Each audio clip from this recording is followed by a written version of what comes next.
जल्दी ऐसी योजना राजीव दीक्षित गुरुकुल पालने की है कि एक रिसर्च सेंटर उत्तराखंड में गंगा नदी के किनारे पर, गंगा माँ के किनारे पर बने, जिसमें कैंसर की औषधियों पर रिसर्च होकर के वो औषधियों का निर्माण की गंगा का पानी यदि उन औषधियों में इस्तेमाल किया जाए तो कितनी और प्रभावी होती है, उसके लिए प्रयत्न होंगे। उन सब में आप दोनों कुलपति महोदय का सहयोग हमें मिलेगा, ऐसी हम ऐसे अपेक्षा रखते हैं। अब मैं अनुरोध करूंगा कि हमारे बीच डॉक्टर सोमदेव जी हैं, इनको जाना है, थोड़ी सी इनकी व्यवस्था है क्योंकि कई बैठक है। डॉक्टर श्रीमान हंसराज जी, वैद्य हंसराज जी हमारे बीच पधारे हैं, वो एक मोमेंटो देकर के और डॉक्टर साहब को, सोमदेव जी को सम्मानित करेंगे और डॉक्टर हंसराज जी पर आए।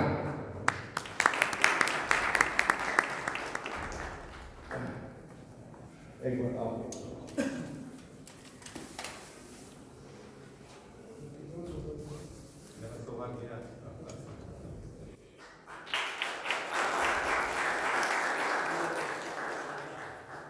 वैद्य राम कुमार जी हमारे बीच बैठे हैं, राम कुमार जी गौतम, एक बार आप भी, आप डॉक्टर सुनील जी जोशी, डॉक्टर सुनील जी जोशी जी को मोमेंटो देकर के उनका सम्मान करें।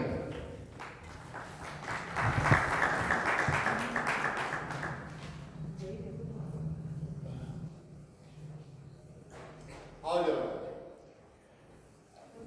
वरिष्ठ चिकित्सक हैं और बहुत ही इनका योगदान रहता है डॉक्टर साहब का, डॉक्टर सुनील जी जोशी, जिन्होंने अपना कीमती समय इस कार्यक्रम के लिए दिया, उनका अभिनंदन करता कमेंट को देकर के उन्हें सम्मान।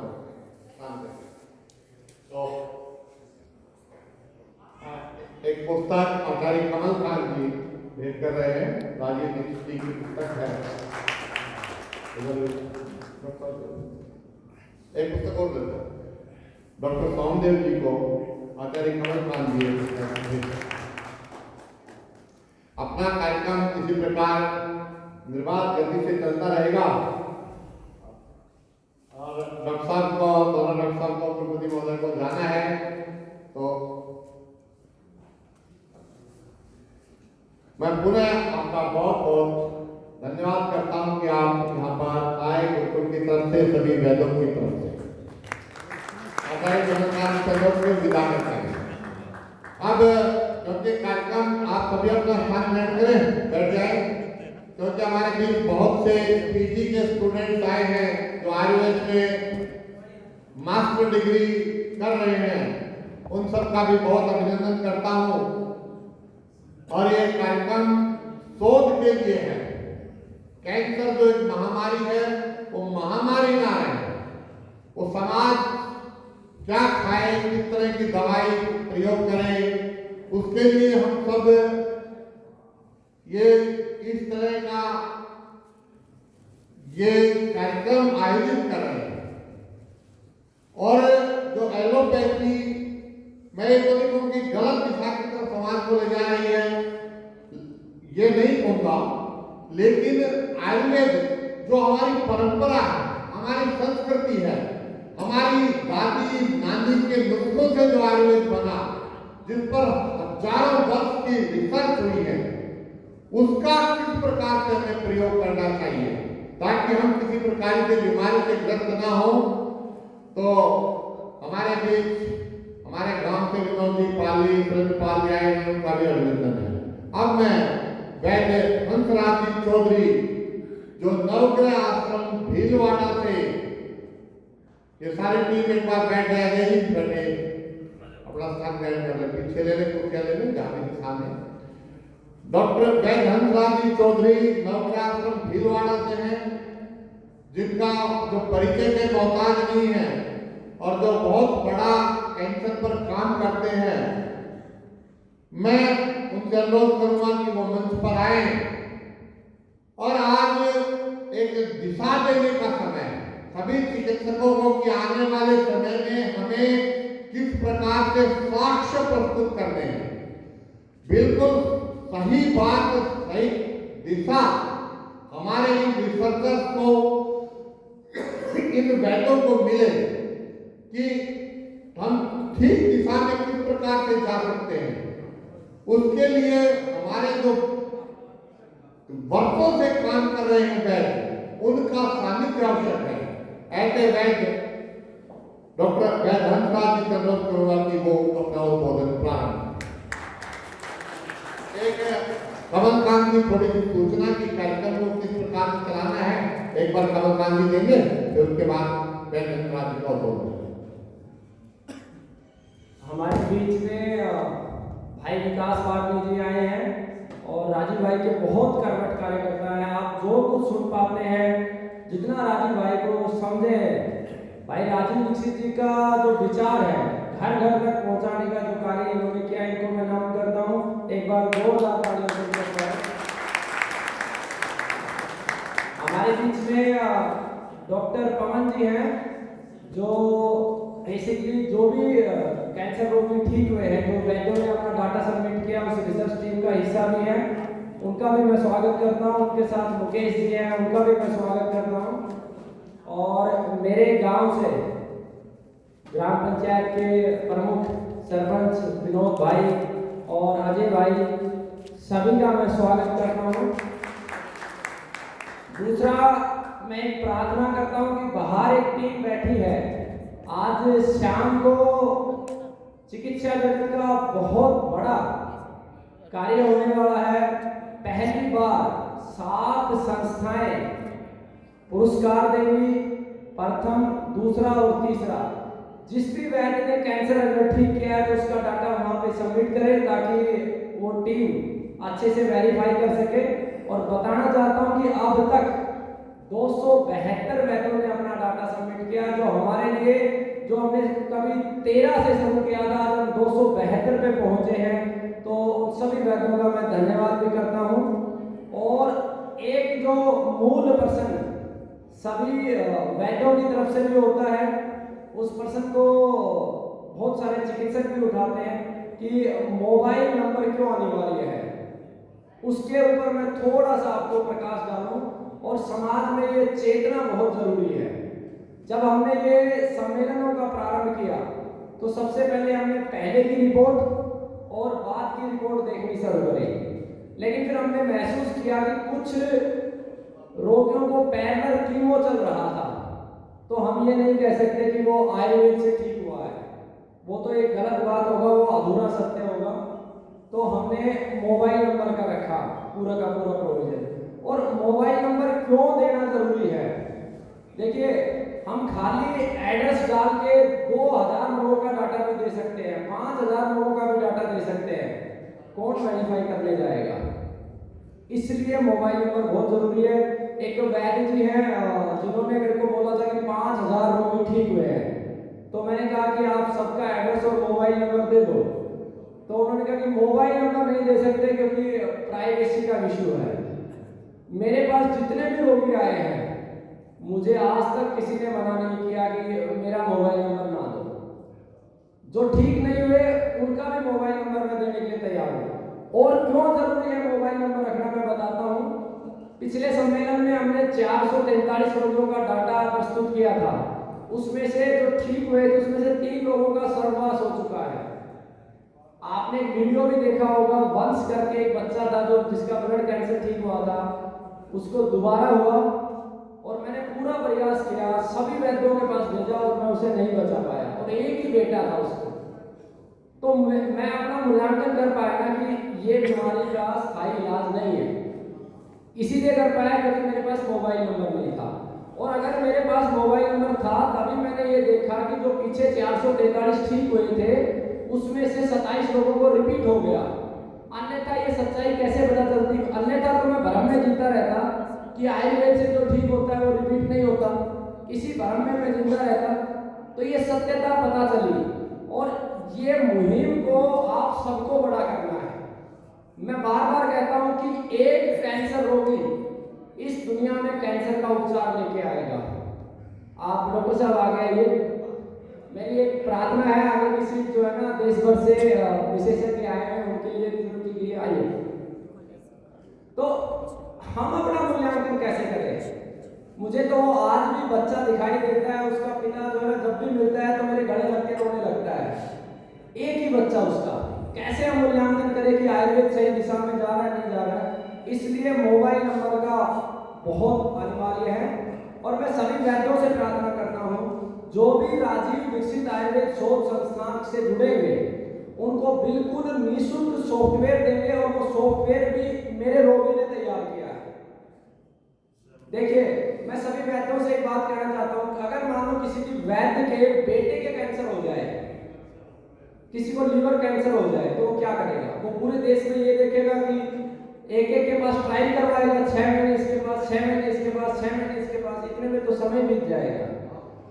अगर हमारे पास डाटा हो, सभी वैद्यों के पास, एलोपैथी बात की बात है, पहले हमारे पास डाटा हो, और मैं ये कह सकूं कि डॉक्टर अरुण कुमार के पास लीवर का 25% रिजल्ट है और मेरे पास 10% है, तो मुझे हक नहीं है उस रोगी को टच करने का। मुझे पहले इंसिडेंट में उस रोगी को डॉक्टर अरुण कुमार के पास भेजना चाहिए। या मान लो ब्लड कैंसर का रोगी है, मेरे पास 5% रिजल्ट है और वैद्य हंसराज चौधरी जी के पास 40% रिजल्ट है, तो मुझे हंसराज चौधरी जी के पास भेजना चाहिए, क्योंकि ये चिकित्सक का धर्म है। और चिकित्सा में जब जब पूंजी घुसी है, किसी भी सेवा की व्यवस्था में पूंजी घुसी है, उसने बर्बादी की है। और वर्तमान जो चिकित्सा की व्यवस्था है, भले आयुर्वेद की हो, होम्योपैथी की हो, नेचुरोपैथी जो है, एलोपैथी, ये सभी समांतर है। बल्कि मेरा व्यक्तिगत जो अनुभव है, सबसे ज्यादा गिरावट आयुर्वेद में, एलोपैथी को छोड़ के बाकी पैथी में गिरावट आई है। क्यों? क्योंकि एलोपैथी की बुराई कर करके हमने एक बाजार तलाशा। हमारे बीच में संसार क्रांति से कर्मो धर्मो भाई आए हैं, उनका भी मैं बहुत बहुत आभार करता हूँ।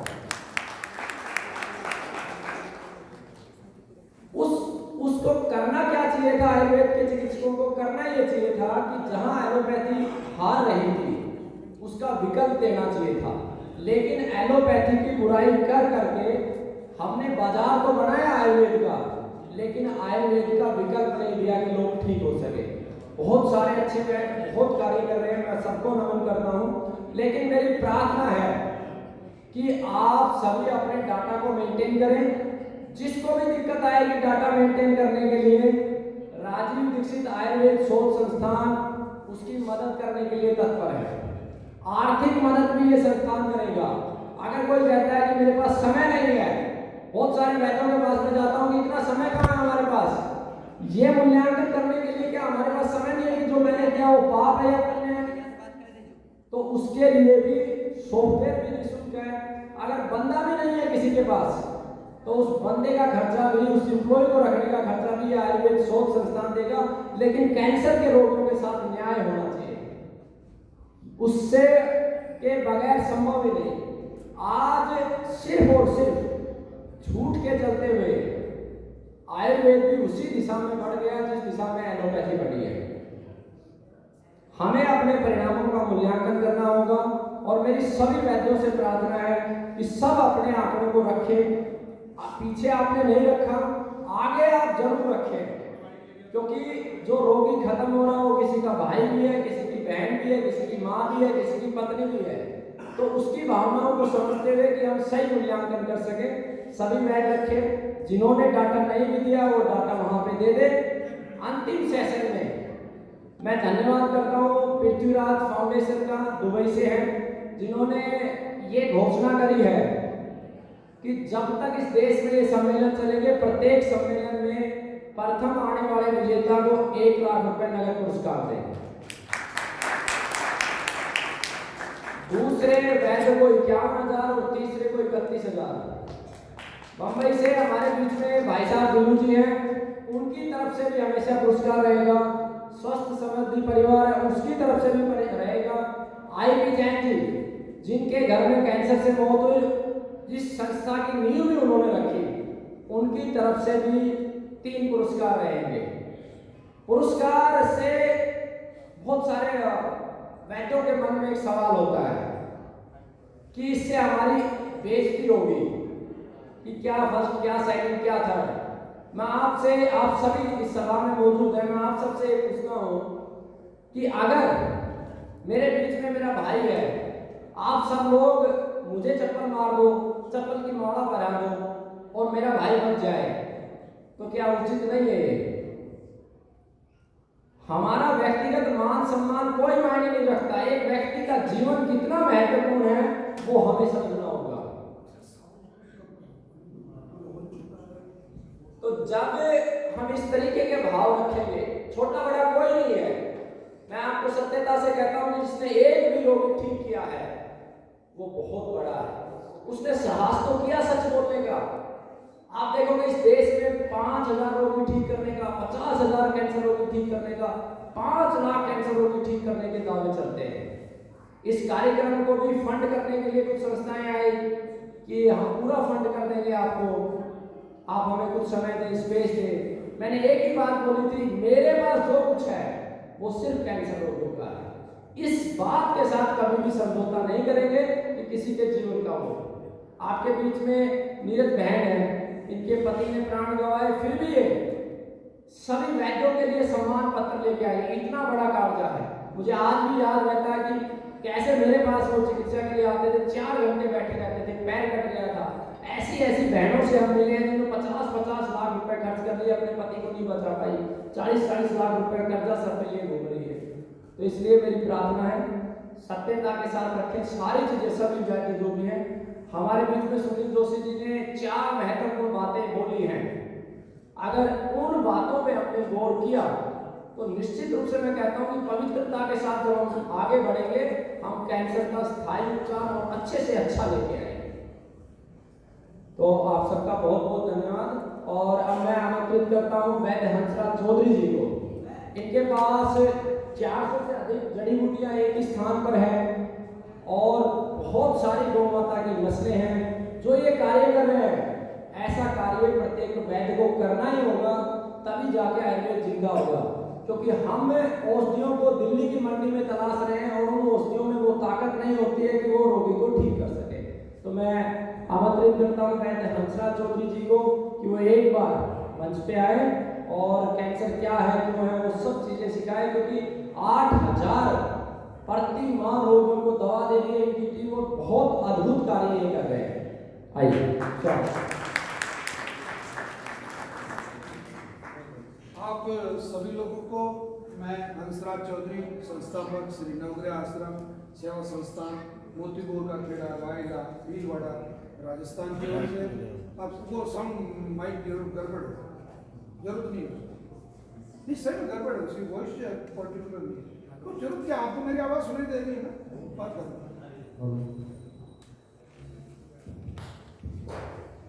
बात करेंगे अपन लोग कैंसर पे। तो कैंसर को समझने से पहले मतलब यानी कि अपने एक सामान्य बोलचाल की भाषा में अगर मैं बात करूं, सामान्य बोलचाल की भाषा में अगर मैं बात करूं तो बात ये होगी कि चोर को मारना अच्छा या चोर की मां को मारना अच्छा। और चोर की मां को अगर अपन खत्म करते तो चोर पैदा नहीं होता। एक बेसिक रूल है प्रकृति का कि प्रदूषण को खत्म करने के लिए प्रदूषण कहां से पैदा हो रहा है, उस कारखाने को बंद करना पड़ेगा। तो कैंसर पैदा होने का जो कारखाना है वो आपकी कोशिका है, आपकी सेल। किसी भी जीव जंतु की आप कल्पना नहीं कर सकते बिना कोशिका के। और मैं थोड़ा सा मेरा बैकग्राउंड बता दूं, मैं बेसिकली साइंटिस्ट हूँ, बेसिकली मैं साइंस सब्जेक्ट का स्टूडेंट रहा हूँ और ये मेरा सौभाग्य है कि मैं आप लोगों के बीच में एक वैद्य के रूप में खड़ा हूँ। तो मैं 57 साल की उम्र में संस्कृत में ट्यूशन करके और मैं आयुर्वेदा योगा एंड पंचकर्मा में 57 साल की उम्र में मैं डिप्लोमा करता हूँ। और मैं मैं अधीनस्थ तो नहीं कह सकता हूँ, परंतु 6 आयुर्वेद के चिकित्सक मेरे साथ काम करते हैं, मतलब जिनके पास डिग्री है या जो पीजी है। तो इससे ज़्यादा सौभाग्यशाली हंसराज चौधरी और क्या हो सकता है कि जो बड़े बड़े पीजी वाले हैं या जो अच्छे कुशल चिकित्सक हैं वो मेरे साथ मतलब मेरे सहयोगी के रूप में अगर काम करें। तो मूल जो बात है अपने को चोर की मां को मारना, वो है आपकी कोशिका। जैसा कि डॉक्टर साहब ने अपने व्याख्यान में इस बात को बिल्कुल मेंशन किया था। अभी एक लेटेस्ट रिसर्च हुई है, अमेरिकन कैंसर रिसर्च इंस्टीट्यूट ने अपनी जो कोशिकाएं होती हैं उनका जो डीएनए है, उन डीएनए में एक सेल्फ चेंजिंग होता है। बार बार आप मुझे कहोगे तू चोर है, तू चोर है, तू चोर है, तू चोर है, तो मैं लास्ट में कहूंगा हाँ मैं चोर हूं, मैंने क्या चुराया आपका, ये एग्रेशन आएगा। उसी तरीके से लगातार तंबाकू खाने से आपकी जितनी माउथ सेल्स है, आपकी टंग है, आपका अपर एरिया है, आपका बॉटम एरिया है, आपके गलफड़े हैं, वहां बार बार स्ट्राइक हो रही है। क्योंकि वो प्रकृति ने जब किसी को पैदा किया तो वो टोबैको च्यूइंग के लिए पैदा नहीं किया, उसको तंबाकू खाने के लिए पैदा नहीं किया। या जो निकोटीन है, वो निकोटीन आपकी खुराक नहीं है, निकोटीन गधे की खुराक भी नहीं है। आप उससे तक कहां गए बीते हो, गधे से तो कहां गए बीते हैं नहीं। अपना ऐसे ही चलेगा साहब, 30 मिनट मिले चाहे 40 मिनट मिले, अपन इसी तरीके से चलते हैं। और इस चीज के लिए मैं जाना भी चाहता हूँ। सही कहना तो बाप को कह देना, नहीं है ना गधे पर। तो आज कम से कम इस हॉल में जितने महानुभाव विराजे हैं, वो इस प्रतिज्ञा के साथ यहाँ से जाए कि मैं वर्ष में ज्यादा नहीं तो कम से कम 10 लोगों की तंबाकू तो छुड़ा। आप उतना ही करेंगे तो आप लगातार तंबाकू करें। कैंसर तो मैं आपको खेल खेल में समझा दूंगा, कैंसर समझने की ज्यादा चिंता मत करो। लगातार टोबे को जा रहा है, टोबे को जा रहा है, टोबे को जा रहा है, निकोटीन जा रहा है। तो हमेशा चोर चोरी कहां करता है, जहां ताले खुले मिलते हैं, जहां संपत्ति मिलती है। तो कैंसर कहां डेवलप होगा, आपकी जो नॉर्मल सेल्स हैं, उन नॉर्मल सेल्स के अगेंस्ट में जहां उनका डीएनए चेंज हुआ। और डीएनए को थोड़ा मैं और पीछे हटकर समझा देता हूं। आपके जितने प्रोटीन है इस दुनिया में अब तक 1000 से अधिक प्रोटीन ढूंढे जा चुके हैं। 1000 से अधिक प्रोटीन अभी तक दुनिया में ढूंढे जाते हैं। अब आपके उसके अंदर जो उन प्रोटीन्स में, हर प्रोटीन की एक नेचर है। उदाहरण के लिए मेरे पिताजी की हाइट 6 फीट थी, मेरी माँ की हाइट 6 फीट है। संभावना ये कि मैं या तो 6.25 फीट का हो सकता हूँ या 5.5 फीट का हो सकता हूँ, जो आपका डीएनए नेचर की अगर मैं बात करूं। परंतु अगर मैं 5 फीट का हूं या 4.5 फीट का हूं तो समथिंग इज रॉन्ग। दुनियादारी की भाषा में तो ये होगा, परंतु ऐसा नहीं होता। मेरी 7 पीढ़ियां, मेरी कितनी ही पीढ़ियां पीछे से डीएनए से कन्वर्ट होते होते होते होते उनमें एक मॉडिफिकेशन होता है। और कोरोना के टाइम पर आप लोगों ने बहुत ये शब्द सुना होगा कि आपका म्यूटेशन चेंज हो गया। म्यूटेशन जो शब्द है सामान्य क्या, अपनी जो जमीन, जैसे दादाजी मर गए तो पिताजी के नाम पर म्यूटेशन कर दिया, पिताजी मर गए, पिताजी के मरने के बाद में मेरे नाम पर म्यूटेशन आ गई। मतलब म्यूटेशन जो चेंज हुआ, तो वो जो डीएनए है उन सेल्स का डीएनए चेंज करने के लिए जितने कारक जिम्मेदार है, उन कारकों के हिसाब से अपन कैंसर को समझने का कोशिश करें। नंबर 1, मैं एक एक कैंसर बताऊंगा आचार्य जी, और उसके साथ में उसकी औषधि भी। ये सिस्टम अच्छा रहेगा। सबसे पहले, अरे दादा इसमें दम नहीं है, चलो सबसे पहला कैंसर की अपन बात करते हैं। अगर कैंसर किसी को होता है, माउथ कैंसर से बात करते हैं। और माउथ कैंसर के बारे में मैं एक बहुत बड़ा दुर्भाग्यपूर्ण बात आप लोगों को बताना चाहता हूं कि ये सर्टिफिकेट हिंदुस्तान के नाम पे पता नहीं क्यों है। संपूर्ण विश्व में सर्वाधिक कैंसर होता है माउथ कैंसर। 32% कैंसर पूरी दुनिया में माउथ कैंसर है। 47% माउथ कैंसर इंडिया में है और 82% माउथ कैंसर महाराष्ट्र में है और 92% माउथ कैंसर पूरे ओवरऑल वर्ल्ड का अगर कैलकुलेशन निकाले तो महाराष्ट्र से बहुत पसंद रहेगा नहीं रहे। तुमचे बीड़, झालना, पारसी, लातूर, ये जो मैं इन जिलों के दुर्भाग्यशाली जिलों के नाम बता रहा हूं, वहां चाय की पत्ती का कंजम्पशन कम है और तंबाकू की पत्ती का कंजम्पशन ज्यादा है। सबसे ज्यादा माउथ कैंसर उन 4 जिलों में। क्यों? Due to tobacco. उन्होंने अपना डीएनए चेंज किया, कोशिकाओं के साथ में अत्याचार किया।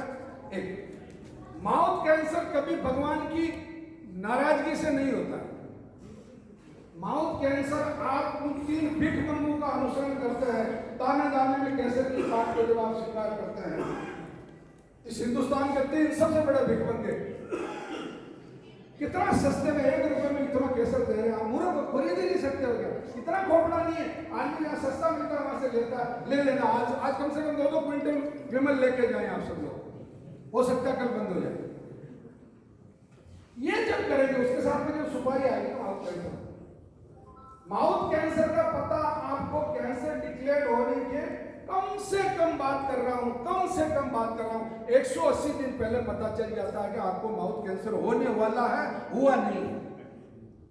आपको कोई छाला होगा, आपका कलर चेंज होगा, आप पानी पीते हैं तो पर्टिकुलर जगह पे आपको एक सेंसेशन होगा, आप चाय पीते हैं तो एक पर्टिकुलर प्लेस पे आपको सेंसेशन होगा, आपके प्रोनाउंसिएशन में प्रॉब्लम आने लग जाएगी।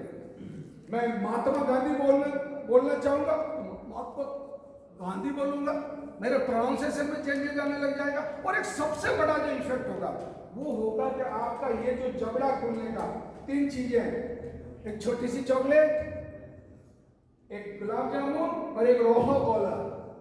तो ये रोहो गोला जो आप खा रहे थे इतना सूसा की तरह मुंह फैला के, गुलाब जामुन पर आ जाए तो समझ लो कि औलाद बचा, फिर तो लास्ट में तो चॉकलेट ही बचेगी खाने के लिए, और बाद में नाक में नली, हाथ में लकड़ी। ये जो 180 दिन पहले जो आपको मुंह नहीं खुलने का जो चेंजेज आ रहा है, या ये सेंसेशन जो आ रहा है, ये जो डॉट जो छाला जो बन रहा है, इस छाले को आप पहचान ले अगर 180 दिन पहले, तो माउथ कैंसर से आप बिल्कुल कोई संशय नहीं, बच सकते हैं। ओके, सेकंड, माउथ कैंसर में किसी भी रोगी को सबसे ज्यादा तकलीफ होती है, इस बात में कोई संशय नहीं। परंतु मेरा व्यक्तिगत अनुभव मैं आपको बता रहा हूं कि अगर गौमूत्र के कुल्ले हल्दी डाल के, उसमें हल्दी भी डाली जाए, क्योंकि हल्दी में कर्क्यूमिन है, ये तो पूरी दुनिया जानती है हल्दी में कर्क्यूमिन है, कर्क्यूमिन एंटी कैंसर प्रॉपर्टी है, मतलब वो कैंसर की मेडिसिन है, कर्क्यूमिन सबसे अच्छी चीज है, नो डाउट। बट कर्क्यूमिन जब आपके गोमूत्र के साथ में जब मिल रहा है और आप उसको अंदर स्टे कर रहे हैं,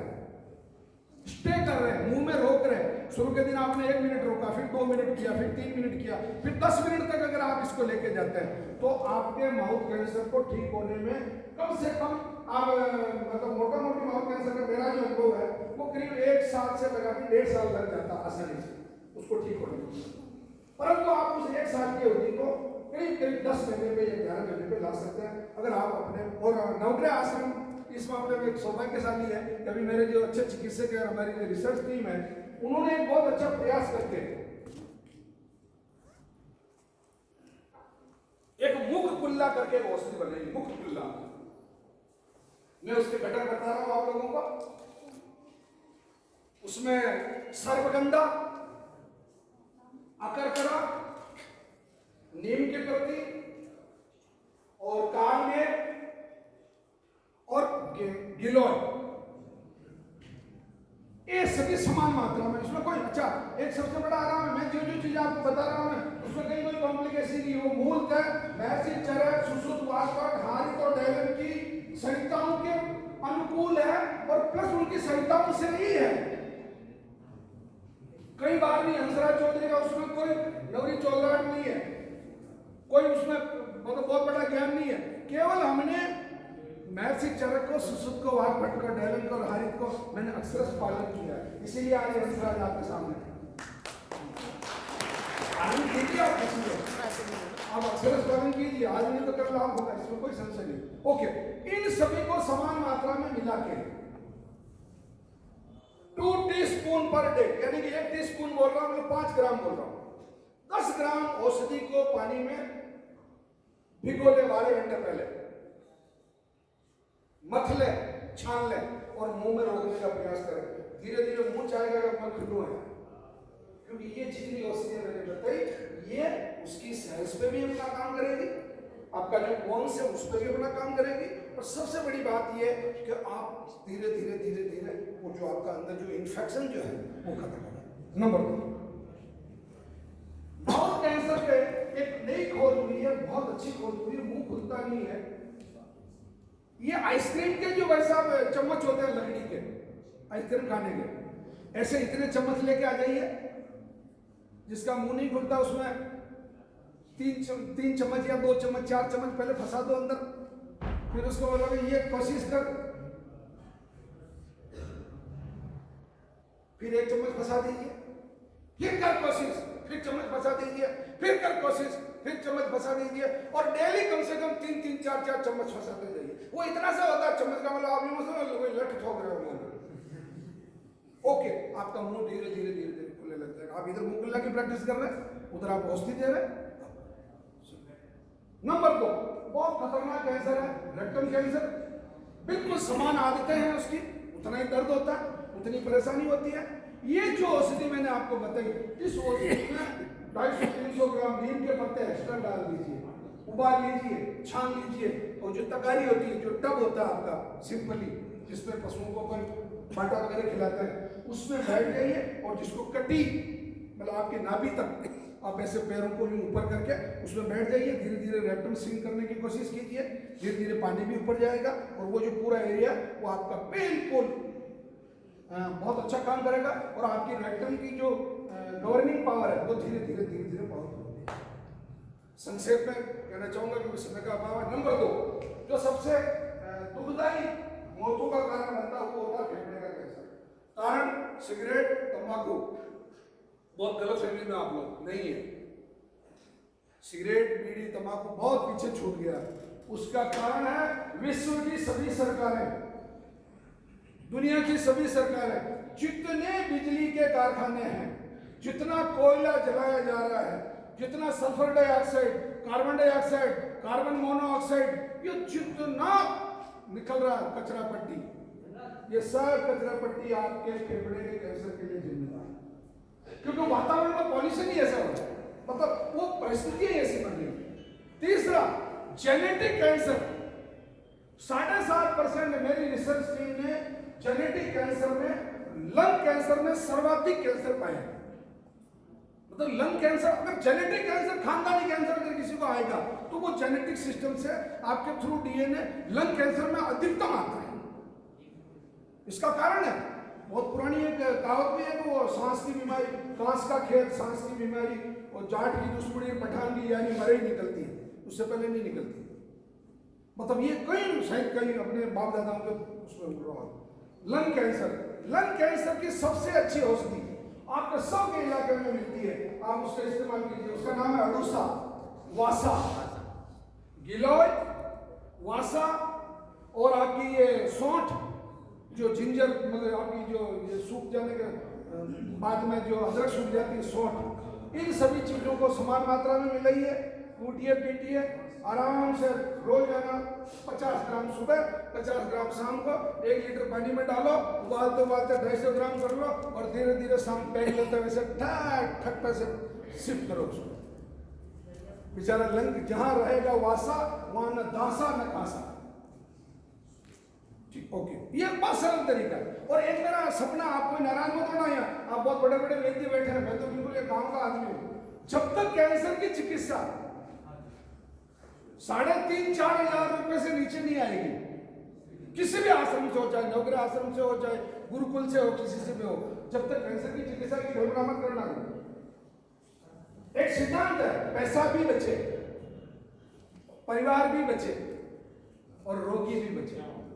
अगर ये आज मैं सुबह बहन से बात कर रहा था, मैंने कहा ये सिद्धांत, इसने कहा ये सिद्धांत 100% नवग्रह आश्रम फॉलो करता है, करना चाहिए, और आप अन्यथा ना लें। मेरे यहाँ नवग्रह आश्रम पर एक मतलब जो नंबर ऑफ पेशेंट बहुत ज्यादा, वो कोई मायने नहीं रखता, परंतु एक सप्ताह में, 1 सप्ताह की बात कर रहा हूँ, 1 सप्ताह में कम से कम 5 लाख रुपए की मेडिसिन फ्री ऑफ कॉस्ट देता हूँ। क्यों देता हूँ? मैं मेरा नाम करने के लिए नहीं देता हूँ, मैं आपके लिए कर रहा हूँ। कैंसर बहुत दुर्भाग्यशाली व्यक्ति होता है, उसको होता है, और हंसराज के पास है, हंसराज दे रहा है, बात खत्म।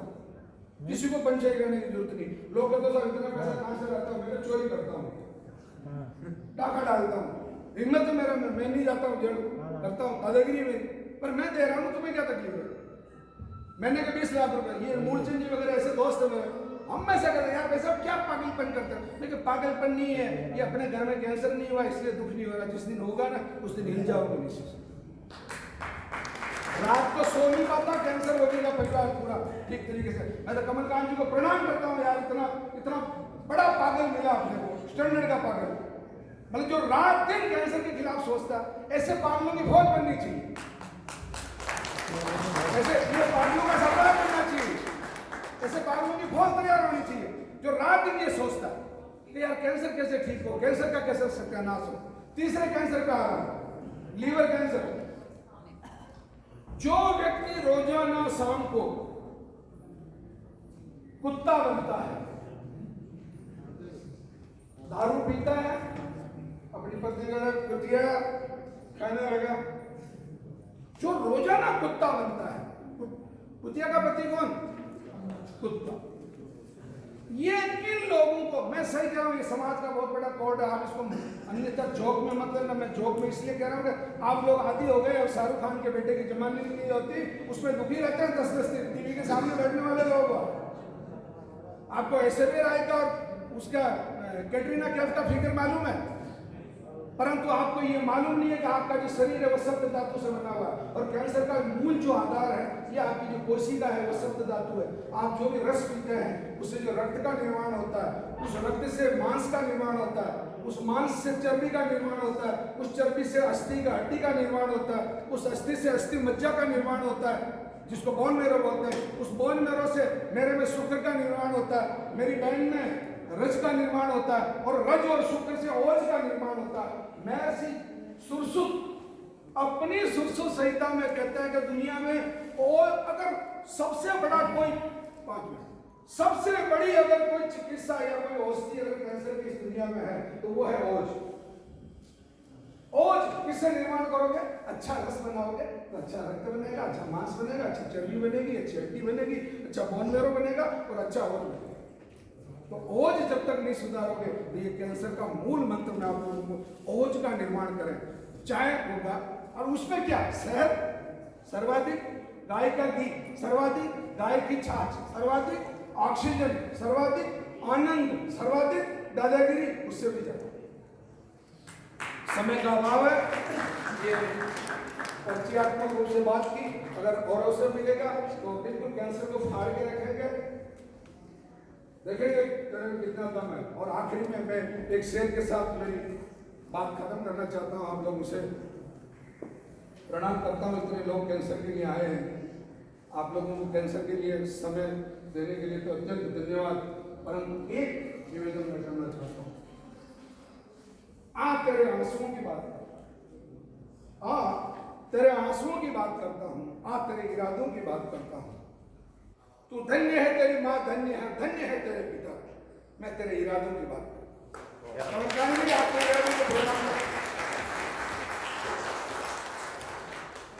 बहुत बहुत आभार धनराज सिंह चौधरी, जो अपना कीमती समय निकाल करके आज इस कार्यक्रम में पहुंचे और उन्होंने अपने आशीर्वाद